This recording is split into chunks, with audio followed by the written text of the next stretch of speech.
આજે બનાવીશું ઊંધિયું.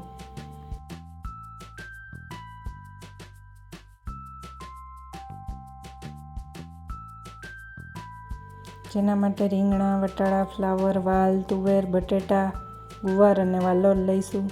તેને સરસ રીતે પાણીથી ધોઈ લઈશું. કુકરની અંદર પાણી ગરમ કરવા મૂકી તેની અંદર હળદર અને મીઠું નાખી સુધારેલું શાકભાજી ઉમેરી 4 વિસલ થાય ત્યાં સુધી શાકભાજીને બાફી લઈશું.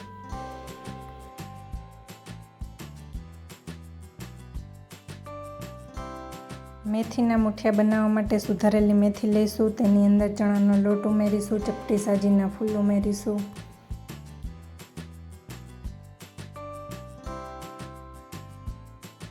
લીંબુનો રસ, મીઠું, લાલ મરચું પાવડર,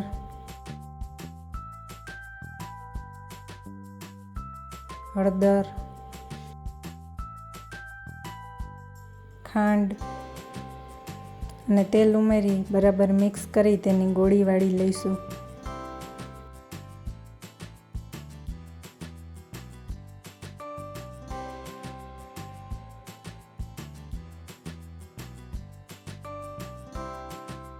કડાઈની અંદર તેલ ગરમ કરવા મૂકી વળીને સરસ રીતે તળી લઈશું.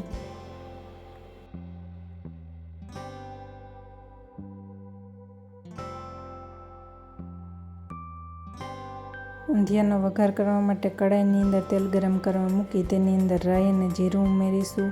ત્યારબાદ ટમેટાની પેસ્ટ ઉમેરીશું. લાલ મરચું પાવડર,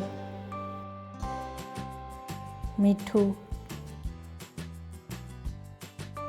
ગરમ મસાલો, લસણની ચટણી, બાફેલું શાકભાજી ઉમેરી બધું બરાબર મિક્સ કરી થોડીવાર ઉકળવા દઈશું.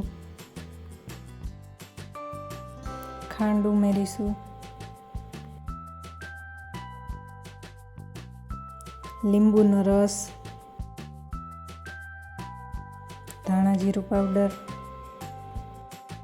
તળેલી વડી અને કોથમીર ઉમેરી ઊંધિયાને સરસ રીતે ઉકળવા દઈશું તો તૈયાર છે ઊંધિયું. આવા જ અવનવા વિડીયો જોવા માટે મારી ચેનલ સબસ્ક્રાઈબ કરો, વિડીયોને લાઈક અને શેર કરો.